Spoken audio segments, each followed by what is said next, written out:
we went to meet up with some friends of ours. And these friends of ours were like, hey man, is there anything to do? Like, what's going on tonight? And we actually went to Portland. We kind of met up and kind of just parked and went to Portland. We live in Washington, but it's close to the border, so Portland wasn't a huge drive or anything. Oh no, we met up in the Washington side. Excuse me. We met up on the Washington side, and I was already like slightly intoxicated.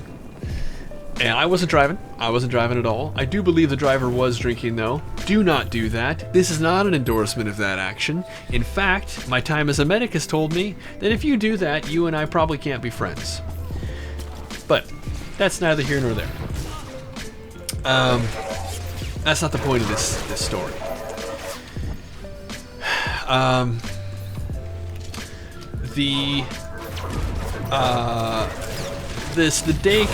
The evening kind of starts off strong though, because in the parking lot, you know, I mentioned before that I used to smoke, and I think that alcohol is more harmful than weed. As it happens, I don't really partake in either personally, but I do not care if you do. It doesn't bother me at all. But I was pretty heavily crossfaded by the time we hit the freeway. We're in 2 cars, and there's about 8 of us guys together, and like we just kind of decided on going to this hookah lounge, which would eventually go out of business because they'd been like letting us in for years, like years. They had been like letting us in, and we had no right. Like we were like, I think 16 when they started letting us in, and that's way younger than you should be. Enemies of the Republic. And I honest to God, I don't know.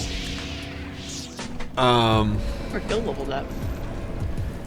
They would go out of business eventually because of this. So, you know, don't do that. That's how you lose your license. But again, it's not the point of the story. So, what we have here are 8 dudes, most of them crossfaded, driving to Portland, which is a big city, and if you've ever been in the area, we have this extremely elaborate series of bridges that goes between Washington and Oregon. And it's out of, hey, how you doing, arachnids? Telling a story here. We're just getting things started. We're going on these bridges, and what's just a little bit of a side note about these bridges, the guy who designed them won't drive on them or over them. He believes them to be too unsafe at their current state. What's that? But he fucking designed them! Yes, but they're out of date. They are extremely, their redundancies are well past their date. So, anyway, we're driving in these 2 cars, and you know, we're young, we're invincible, and we're playing this game that we would sometimes play on the weekends, where one car would go about 80, and the other car would go about 80, and we'd go up, you know, along next to each other, and the back windows would hold down, and we'd basically cockfight out the window, like just kind of like slap box and try and drag the other guy out of the car, while the anchors in the back seat would like hold onto your belt or your pant line or whatever, and just try and make sure that you weren't drug out of the car. And we never actually got anybody out of the car, but we tried every time. Anyway, we're doing that. We get down to the hookah bar, some fucking how, and you know, you got to get your thrills, right? And we get to the hookah bar, and of course, you know, we go up to the nice lounge where they have do we have everybody in here? I only see a couple here. What's going on?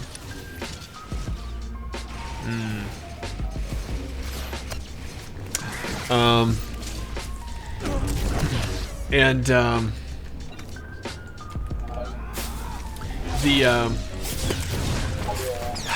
the I'm trying to think about exactly what happened next, but we've got a we have a good group. Like I said, there's like 8 of us, and we meet up with we just kind of bump into these chicks there, and there's like 6 of them, and we end up, you know, kind of joining forces, and we kind of do a mix where it's kind of like their 2 cars and our 2 cars, and we kind of like swap, you know, passengers and just kind of move around, and it's a good time. We're having a good time. And we go to this one, somebody, my buddy Luke, whose full name is strikingly close. I don't want to say his full name, but if you heard it, you would think it was some kind of like a fan fiction made up name to sound like Luke Skywalker. I can't tell you his full name, because again, I'm not trying to dox the dude. And, how you doing, Mr. Gunny? And, but the thing is though, is if you heard this, you would think that somebody was bullshitting you. It's his real name though. We go to pick him up, and he's this, like, white dude who is like an athlete and Alderaan next, and like just a completely average guy, just like a soccer player. So he's lean, small, and like he's like, "Hey guys, come pick me up. I got an idea what we could do tonight." And we're like, "Okay, where are we gonna get you?" And we drive out to this like real like low income area of Portland, and this is not a problem.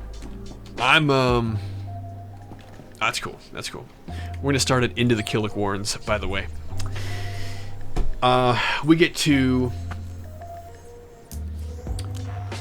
you go to your solo tab, click on Alderaan, say travel, and the low income area in Portland, it's basically just straight ghetto. And we get there, and he's like, "Hey, I'm at this address." We show up, and there's these 2 enormous dudes in pitch black, by the way. It is night, and there are just these 2 enormous dudes on the porch in this patio furniture that when we walk up to the house where Luke says he can pick... This is not where Luke lives. I happen to know where Luke lives. This is not where he lives. These 2 enormous guys stand up, and between them, from where they were sitting when they stand up, the 2 halves of them that overlap the door are completely blocking the door. And we were like, whoa, whoa, whoa, whoa, whoa, whoa, whoa. We're looking for Luke, and they don't care about this at all.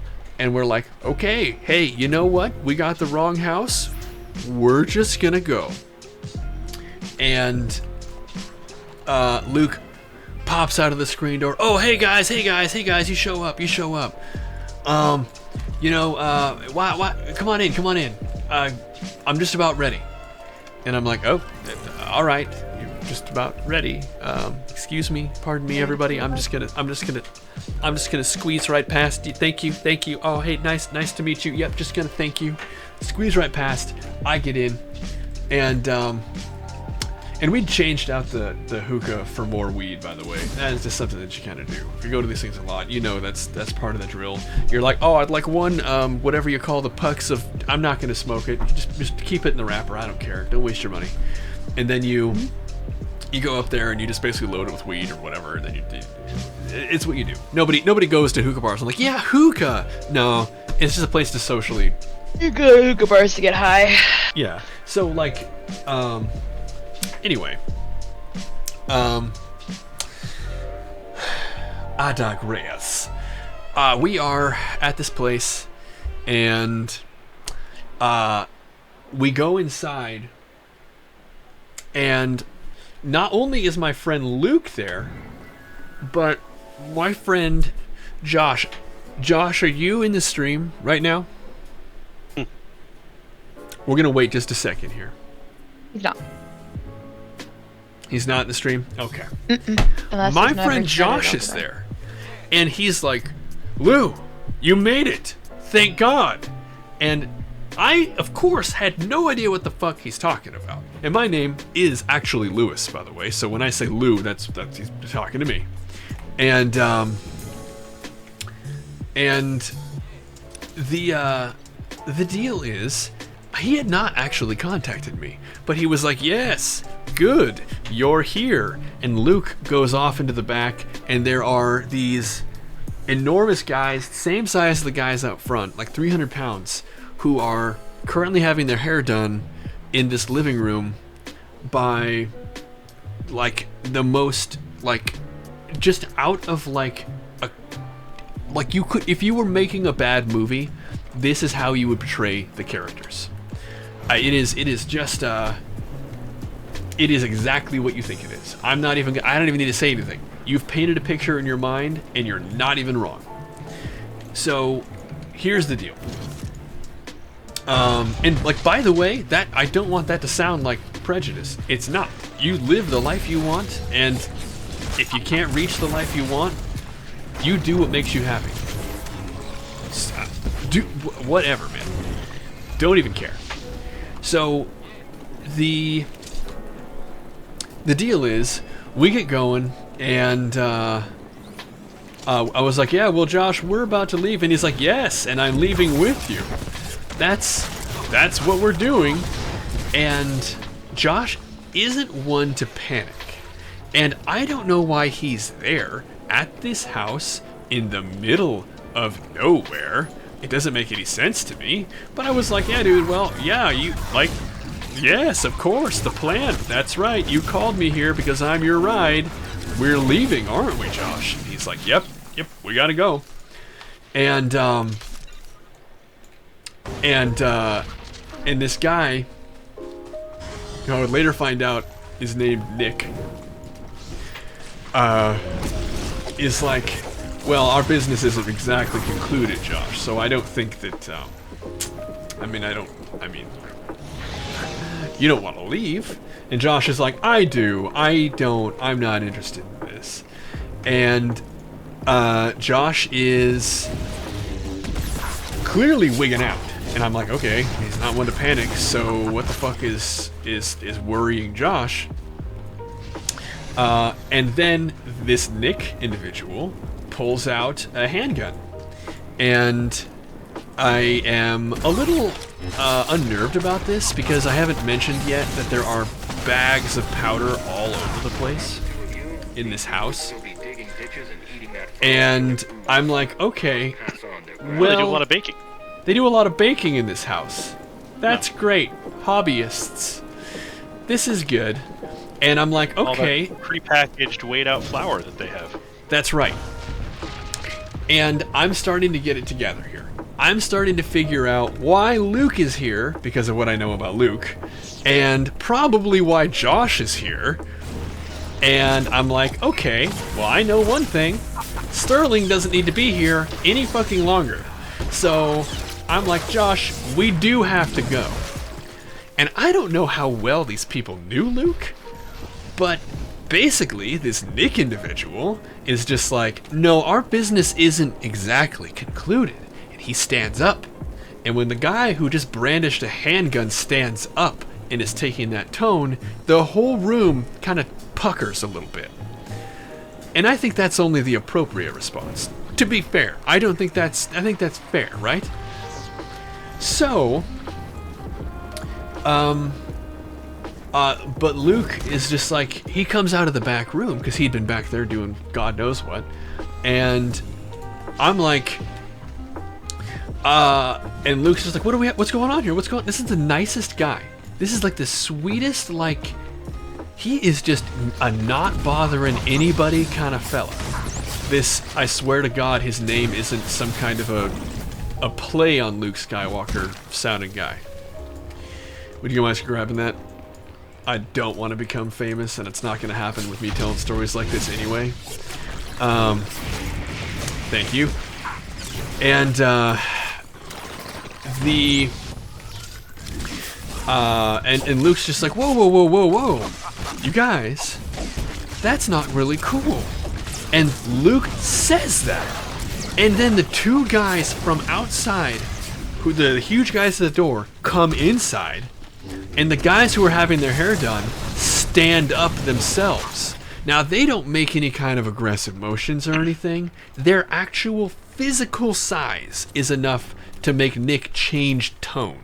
Apparently, these parties aren't necessarily attached. And this is made immediately apparent by the fact that Nick is like, well, I mean, we don't have to, things don't have to escalate, you know. But I thought that you wanted to, I thought we had things that we needed to talk about. And Josh is like, nope. And Luke is like, doesn't sound like it. And at this point, the huge guys kind of rotate their mass toward Nick. And Nick is like, then I guess we don't. And that's the end of that.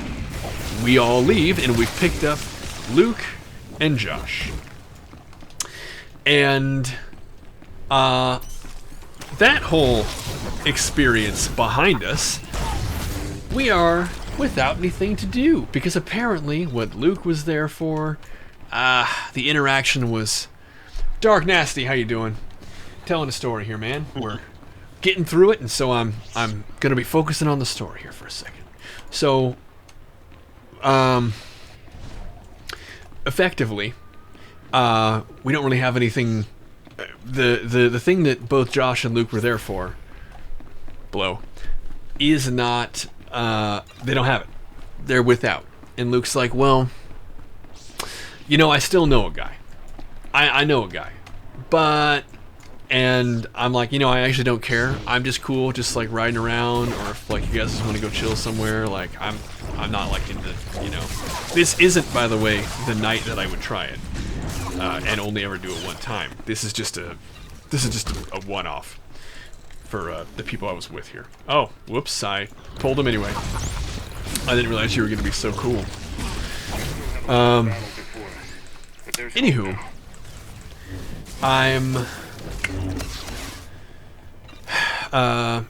and Luke's like, yeah, I know a guy still, and of course the gals who are with us, they're down to clown, you know, the ones that picked up at the hookah bar. They're like, yeah, that sounds awesome, let's do it. I'm obviously outvoted in an instant, and we decide to go to this guy, this guy's place, this contact of Luke's, and he's like, yeah, when we get there. He's like, hey, and by the way, we're like 5 cars strong now. And he's like, hey, just so you guys know, because we pulled into this like cul-de-sac. He's like, just so you guys know, this guy, he gets nervous easily. And I'm like, Luke, where have you brought us? And he's like, he gets nervous easily. So nobody, like, do anything, like, really, like, don't make any, like, crazy movements in the car, you know? And, like, make sure you just stay in the car. And I'm like, Luke, why the fuck are we here where I don't want to be here? And he's like, well, it's gonna be okay. He's cool. He's a cool guy. And I'm like, okay, whatever. So basically, we go to this cul-de-sac, Luke gets out of the car, walks into the glow of the headlights, and the guy who he meets with is about half a head taller than Luke, and he's just kind of stringy, and he has a really shitty goatee. Doesn't matter. Point is, this guy, he's kind of like covering his eyes, and you can see that he's kind of getting frustrated with Luke, and I'm assuming at this point he kind of figured that, I guess I don't need to fight these guys, sorry. He kind of figures out that there's people in the car, and he's getting nervous, like Luke said. And my decision-making wasn't 100 at the time. You know, I think I've said that.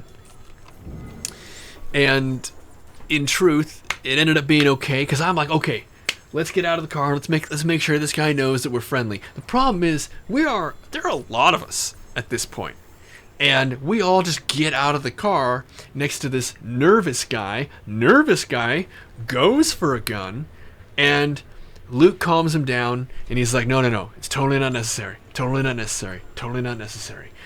And he's like, well, what's all this then? And I start explaining, and I'm sure it wasn't a good job, but apparently it was good enough that this guy didn't decide to, continue being nervous. I'm really not happy at this point because this is insane. This is truly insane. So, well, here's the thing. Here's the thing. So we're talking to this guy, and this guy he's like kind of twitchy, and I want to set the stage. We're in a cul-de-sac. It is night. It is like 1, 2 in the morning. And we're kind of like parked off to the side, just like you would if you're parked in a cul-de-sac. You get it. This is a neighborhood, and it just happens to be a neighborhood that's just off of a river called Kleinline. If you're familiar with the area at all, basically that's for Andrew for reference. He's the only one who's gonna know. Nobody knows. And it was a cul-de-sac that had its ass touching Kleinline. At any rate, Okay. the I'm actually willing to bet I know exactly what you're talking about. You really could. You really could. And the deal is, while we're talking to this guy, because we're about to have a conversation, but I want to paint the picture. The whole time that we're talking to this guy, people are showing up and parking in this is a limited room in a cul-de-sac, and people are just showing up. And like goddamn zombies, quietly, without a word, walking toward the back of the cul-de-sac, completely immersed in a cloak of darkness. This isn't weird until about the 20th fucking person. That's when it's like, let's move on to the next one, guys. That Guardian's there. So we're talking to this guy. And his name started with an R. God knows I've not talked to this guy again. And I'm like, hey, so like, dude, what's going on? And he's like, yeah, Luke, I got your stuff. I have to go back to my house and get it. I don't know though. I was gonna bring it out here, but I just don't feel comfortable. And he's gesturing at this, shady rape van that's like parked next to us. And it's like, I say next, but it's like half a block away. And I'm like, oh, what's the shady rape van? Is that where you keep it? And he's like, no. I'm pretty sure the feds are watching me. And I'm like, okay, why would the feds? Dude, the feds aren't watching you. And he's like, no, I'm pretty sure they are. And I'm like, dude, you're like no offense, but like the feds don't give you're nothing. Like they don't care about you. And he's like, no, I'm pretty sure that they do. And I'm like, I have never heard of you. I don't know. What do you mean? Like, why are they watching you? And he's like, actually, I think it was my own dumb ass that did it. And I'm like, okay, is it the drug dealing? Because that's pretty stupid, and you get that. And he's like, no, I bought a Corvette. This is mine. And he gestures to the car right off to the side. He gets in and he starts it up. He's like, yeah, it's pretty sweet. And like he like starts it up, and I'm like, you bought a car with drug money? And he's like, not exactly. And I'm like, okay, so where is this story going, dude? Because again, I'm kind of unhappy with where I'm at, and I'm just trying to keep this guy having casual conversation. And at this point, like, this is slightly aggravated, but it's not anything. It's not anything less than like chill, I would say. So basically, he's like, no. It's actually, I bought it with, I make counterfeit money. And I'm like, oh God. You what? And he's like, yeah, well, I mean, I did. I made a lot. I had to shut it down because I'm pretty sure, and he like just kind of points at the van, and he's like, I bought the car cash, and I think that it flagged me. And I was like, you make counterfeit? We have to leave. Luke, we have to leave. No, I don't care about your shit. And he's like, no, dude, and like people are zombies filing to the back of the cul-de-sac. I'm like, dude, Balmora next. I'm like, dude, we gotta get the fuck out of here. And he's like, no, it's cool. What? So you said you have the shit? It's like, it's at your house, at your place? And I'm like, hey, and where the fuck are these people going? Because they're people, zombies, just going to the back of the cul-de-sac. And he's like, oh yeah. Yeah. At this point, we're at like person 25, 30 that I've seen file back there. He's like, yeah, I'm actually, I'm having a party, actually. And I'm like, okay. And he's like, yeah, you guys want to come? Like, it's going on. I think I'm going to go to prison soon. And I'm like, sure.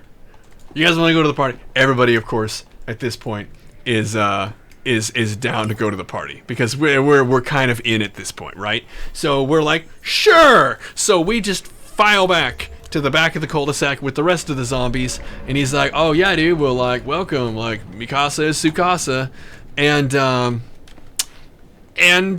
the door opens and I get hit. I am stricken. I am struck. I am dumbstruck by the wall of noise that this little house somehow contained. I do not know, to this day, what kind of acoustic engineering was involved in maintaining the silence that I heard on the outside compared to what happened when the door opened. I was stricken by the volume, and it was intense. Right in front of the opening of the door came there was a stairway that led up, and there was literally a dude riding another door down the stairs, and he bit the inside of the wall, and the guy and the chick who was riding it with him were launched off of the door onto the stairs, and they fell down and landed in a pile at my feet. And the dude whose house it was like, whatever, dude. I just kept walking. And I'm like, okay, whatever, dude, it is. So we just kept walking. And it is just, it is packed. There are probably 200 people in this house. And more are still filing in. I remember at one point, we didn't stay here for a terribly long time. But at one point, there was I had to, like, take a piss. And I was like, okay, so I was like, okay, so, like, where's the bathroom? And he's like, oh, I got 3. The first one's on the door here on the left. And the first one was full of, like, 6 chicks who, like, 2 of them were crying, and they were, they were doing the thing you see at parties where, like, you cross the threshold where it's sad drinking, and they're doing their thing. Okay, that bathroom's occupied. Okay, check. I think that was the door that I saw that somebody was writing, which is weird because you'd think they would take a door from upstairs and write it downstairs, but this door, there was no door on the chick bathroom. So I'm like, okay, gotta find the next bathroom.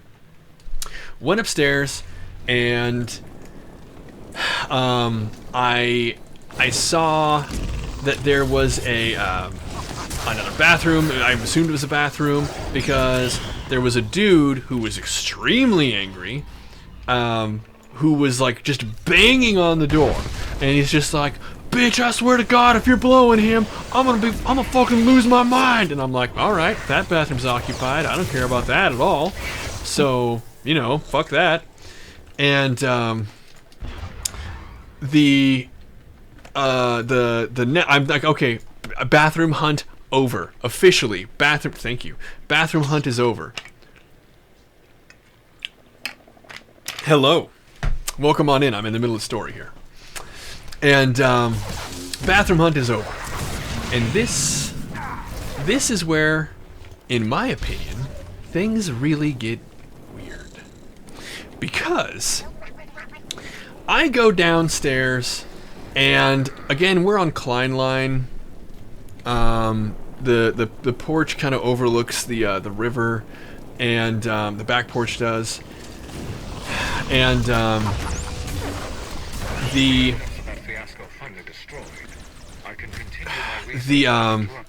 first thing that I see is the sliding glass door isn't open, it's broken. So there's one that's like the regular pane that you would see on the side that doesn't move, but the one that slides is clearly just shattered, and it's still closed. I have a feeling still locked. I never checked because I don't care. So I get to I get to the double pane doors, and I'm about to walk outside because I'm just gonna take a piss off the porch. Like we're still kind of in the middle of nowhere. I'm a dude, like whatever, okay. So I go to the porch and I'm like, yeah, this is gonna be great. I'm gonna finally take a leak. And there's this dude who is very clearly on steroids, he's like, no,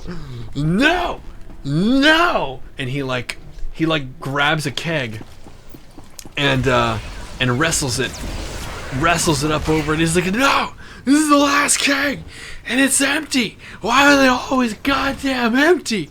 And he turns around, and he's gonna throw it into the river, but he hits himself on the back of the head and knocks himself out cold, right in front of me. And I'm like, shit, that's unfortunate. And all of a sudden, this greasy-haired motherfucker is next to me. This fucking Slytherin, Severus Snape motherfucker is just poofed like some kind of slut magic right next to me. He apparated? These all sound like interesting here. Well, guess what? Because this apparating motherfucker next to me, he's like, we gotta take his shoes off. And I'm like, excuse me? And he's like, hey, yeah, man, we can't just let him keep his shoes on. People are gonna fuck with him. And I'm like, right you are. Let's get his shoes off. And inside there are people playing Xbox on the couch. And this is, by the way, one of the most incredible feats I've ever witnessed is this. The focus that the people playing Xbox, how do you play Xbox in this house? Wow. Anyway, that's a whole nother thing. So, they're on a couch on the inside. We take this big galoot's shoes off, and I'm like, hey, you want to help me out with this guy? There's no fucking way I can carry him on my own. And he's like, yeah, man, yeah, we'll get him inside. And I shoo the guys playing Xbox off the couch, and we pick this guy up, and he's bleeding. There's head blood everywhere. But I'm not even about to deal with that. He's probably fine. And he's like 250 pounds. We're just barely. I got him under the arms, and my new Severus Snape friend is carrying his legs without shoes, and we're carrying this guy, and I'm like, my name's Lou, by the way, and he's like, yeah, scrotum, and I'm like, When you eat scrotum. Like what is it, like a catchphrase? Scrotum? And he's like, oh no, that's my name, I'm Scrotum. And I'm like, is that like a nickname? And he's like, no, bro, no, my parents are just hippies, you know? Scrotum's the name, bro. Like this guy's name is like one word, like goddamn Jewel, okay? He's Scrotum. And what's crazy is I have other stories about Scrotum from later in my life. Scrotum actually knew Nick. Nick and Scrotum were friends. If you guys remember Nick the Punk. At any rate, the deal is Scrotum and I finish carrying this guy to the couch, and we post him up, and he's like, we did good today, man. We did good today. And I'm like, yeah, all right. And he's like, yeah. yeah, so, who do you know here? And I'm like, you know, nobody. And he's like, yeah, me too. And I'm like, yeah. Well, it was really nice meeting you, Scrotum. I gotta go find my friend and drag him out of here and probably beat his ass for dragging me to this place. And he's like, yeah. You know how, like, bitches love being choked? And I'm like, now hold on, Scrotum. Because I was about to leave, but I feel like this deserves some attention. What in the actual are you talking about? And he's like, no. Nothing like that. Just, you know, kind of like how, like, you know, chicks, they dig confidence, you know?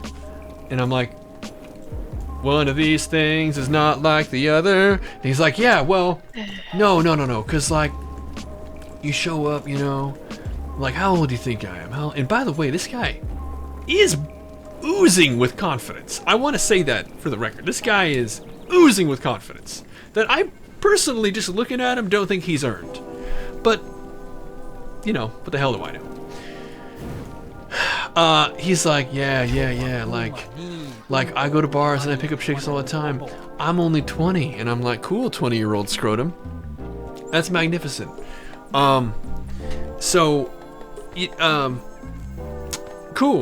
Cool. What was this about the choking thing? And he's like, yeah, nothing like crazy, you know, just to, like, their eyes kind of start to roll back, or the lips just kind of start to change color.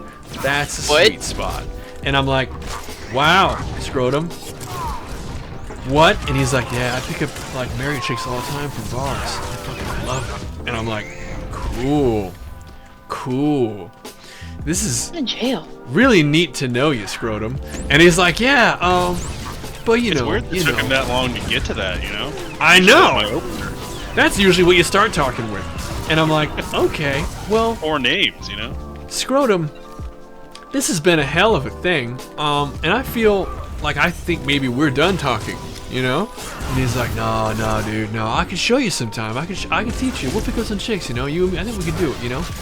We go tag team, you know. And I'm like, no, Scrotum, I don't know that. And he's like, yeah, it's cool. And I'm like, it most certainly is a Scrotum, and I appreciate your candor. And he